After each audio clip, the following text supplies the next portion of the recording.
Hello everyone. I'm Justin Raffles Robles from BS Math 1A, and today we will talk about the normal distribution curve and also the empirical rule. First off, ano nga ba yung normal distribution curve? According sa aking reference, the normal distribution curve, also known as the Gaussian distribution curve, is a probability distribution that is symmetric about the mean. Showing that the data far from the mean, the normal distribution appears as a bell curve. Bell curve. When graph, ang curve ay pwede maging positively skewed or negatively skewed. So, ito nakikita niyong bilog, siya yung mean, siya yung center, siya yung pinakamataas. Not necessarily pinakamataas sa curve lang, pero siya yung kumbaga center ng data. So, itong mga nakikita niyong number katabi ng mean, ayun yung standard deviation. Ayun yung mga standard deviation na inad sa mean. Kunwari, itong 1, mean plus standard deviation. Tapos itong 2, mean plus 2 standard deviation. Itong 3, ganun din, mean plus 3 standard deviation. And yung papuntang left naman ay mean minus standard deviation. And itong negative 2 ay mean minus 2 standard deviation. And moving on sa characteristics ng normal distribution, first, the mean, median, and mode are all equal or close to each other. Kunwari, ang ibig sabihin nito, kapag yung mean mo ay 50, yung median mo 50, yung mode mo 50, ang ibig sabihin nun, meron kang normal distributed na data. Or pwede mo rin naman i-approximate na kunwari meron kang mean na 50, median na 51, and mode na 49. Pwede mong i-assume na yung data mo ay normally distributed since close naman sila sa isa't isa. And yung second, the curve is bell-shaped with the highest point at the mean and the tails tapering off symmetrically on both sides. So, kapag normal distributed yung data mo, yung curve mo, yung kanan may 50%, sa kaliwa 50% din. So, symmetrically distributed yung curve mo. And third naman, the tails of the normal curve extend infinitely but never touch the x-axis. So, ayun nga isa pang characteristics ng normal distribution, yung tails niya, yung mga pababa niya, nag-stretch yun infinitely, pero hindi siya nagta-touch sa x-axis. So moving on sa how to know if the data follows a normal distribution curve. Pwede ka gumamit ng mga graphical methods and statistical tests. Kunwari, itong normal QQ plot. Pwede ka gumamit ng QQ plot para malaman mo yung data mo kung normally distributed ba or hindi. So, ito, kunwari, kagaya nito. Since yung mga plot, yung mga dot na yan, yung mga bilog-bilog na yan, malapit siya sa line or nasa line na nga siya yung iba. So, pwede mong i-assume na approximately normally distributed yung data mo and kunwari naman magkakaiba na sa kalat. Kalat yung ano mo, yung mga points mo. Ibig sabihin, malaki yung standard deviation mo, kalat-kalat yung data mo. So, hindi mo ma-assume na normally distributed yung data mo. And ito naman histogram. Ang histogram, maganda siyang pang-measure kung normally distributed ba yung data mo. Ito, katulad nito. Normally distributed yung data nito since sinusunod nito yung the normal distribution curve, which is the bell-like shape. So, ayun. And how does the mean affect the normal curve? Increasing the mean shifts the entire curve to the right, while decreasing the mean shifts it to the left. Ito na lang example. Yung mean nito 0, itong black na line. Nasa gitna lang siya. And yung yung blue, bumaba yung mean niya, naging negative 0.7. So, nag-shift papuntang left yung curve, yung buong curve. And yung, ito naman curve na color red, yung mean niya naging 1. Nag-shift entirely yung curve papuntang right. So, ayun lang naman. And next, how does the standard deviation affect the normal curve? The standard deviation affects the curve by determining its spread. A higher standard deviation results in a wider, flatter curve, while a lower standard deviation leads to a narrower, taller curve. So, ito, tingin ulit tayo sa curve na color black. So, as you can see, pare-para sila ng mean. Nagkaiba lang sila ng standard deviation. So, looking sa black, normal yung curve niya since 1 lang yung standard deviation niya. Kumbaga, ayun yung normal. And sa blue naman, bumaba yung standard deviation niya. So, naging taller yung curve niya. Naging narrow. And yung red na curve naman, tumaas. So, parang naging flat siya. Malapit na siya maging flat yung curve niya. So, ayun, palagi niyong tatanda na kapag yung standard deviation, kapag bumaba, mas nagiging mataas o mas nagiging narrow yung curve nyo. And kapag tumaas naman, mas nagiging flat yung curve nyo. So, sabi nga, di ba, yung standard deviation, siya yung nagde-determine kung gaano kakalat yung data nyo, kung gaano ka-widespread yung data nyo. So, ayun, moving on sa empirical rule, pag-uusapan naman natin yung empirical rule or the 68, 95, 99.7 rule. The empirical rule tells you where the most of the values lie in a normal distribution curve. So, ito yung rule.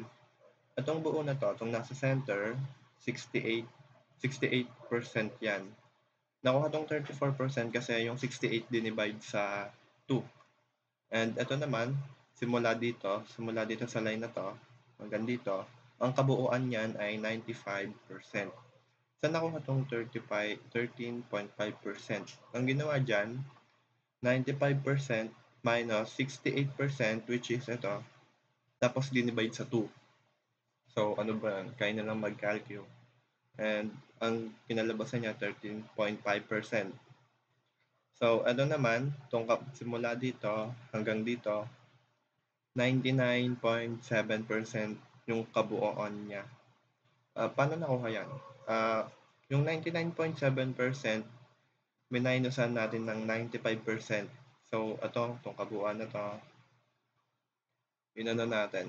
Minusan natin ng 95%, which is ito, para matira tong yellow na to, yung yellow part na to. Pagkatapos nun, dinivide natin siya sa 2 kasi meron siyang dalawang tails, sa right tail tsaka sa left tail. So, 2.35% yung nakuha natin. So, ayun lang naman, and magte-take notes kayo para madali nyong matandaan kasi useful din talaga yung empirical rule. So, moving on sa example problem, the test score of admission tests with 500 examinees are distributed normally with an average points of 60 and a standard deviation of 5. Ang unang tanong, what is the percentage of the examinees that has a score between 55 and 65? Titingnan natin or aalamin natin yung percentage ng mga examinees na nagkaroon ng score between 55 and 65 using the empirical rule. And second, what is the probability that a random examinee has a score between 50 and 65? So, and then, using the empirical rule, titingnan natin yung probability ng random examinee. Kapag nag-pick tayo ng random examinee na merong between 50 and 65 na score.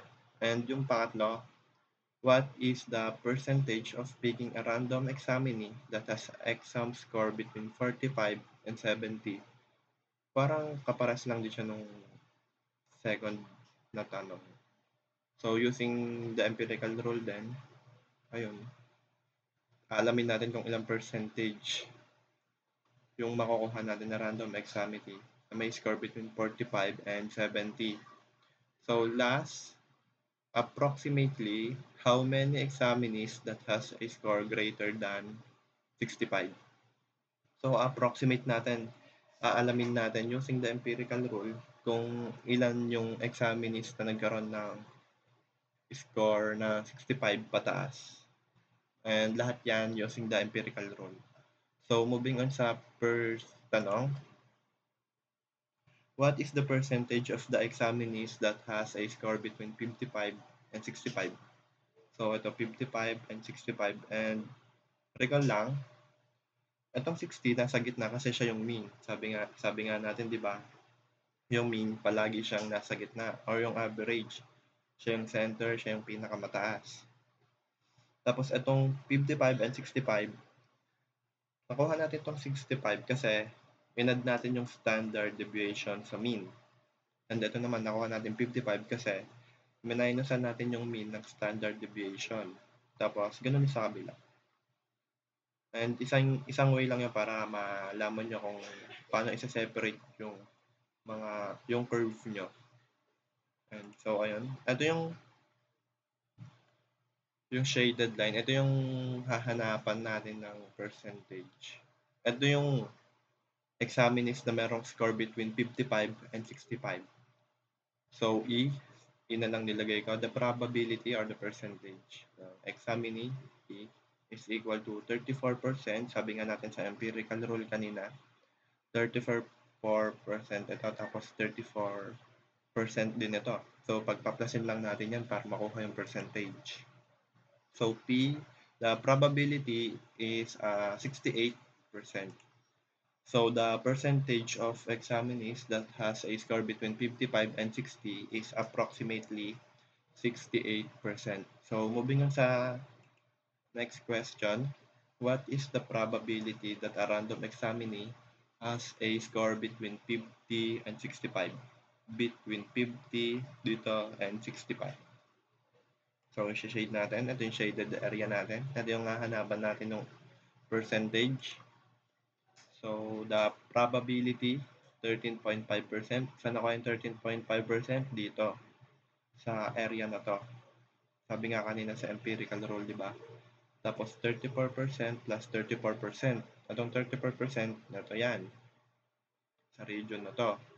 Tapos, itong 34%, ito din yan. Sa right region na to. Sa katabi ng mean sa right side. So, pag-a-addin lang natin yan, 81.5%. So, the probability of picking a random examinee that has a score between 50 and 60 is approximately 0.815. Since hindi naman percentage yung hinahanap natin, decimal lang natin yung percentage. So, moving on sa next question. What is the percentage of picking a random examinee that has exam score between 45 and 70?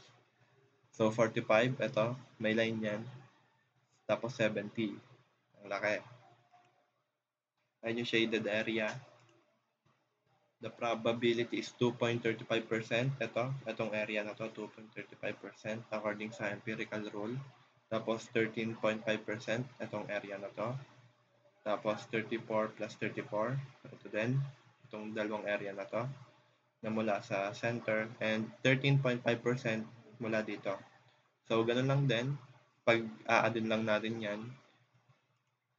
So, the probability of picking a random examinee that has score between 45 and 70 is 97.35%. Malapit na sa 1, almost 100% na. So, next question, last question. Approximately how many examinees that has a score greater than 65? Greater than. So, ibig sabihin sa right side. Ito yung 65, ito yung line. Ayun yung shaded area. Sa greater than 65, 70, 75, and so on. So, P, 13.5%. Tapos, itong region na to, 2.35%. 15.85% yung examinee na may score na greater than 65. So, ita-times natin yan since sinahanap kung ilan examinees daw yung yung approximate na examinees na meron score na greater than 65. So 0.1585 times 500.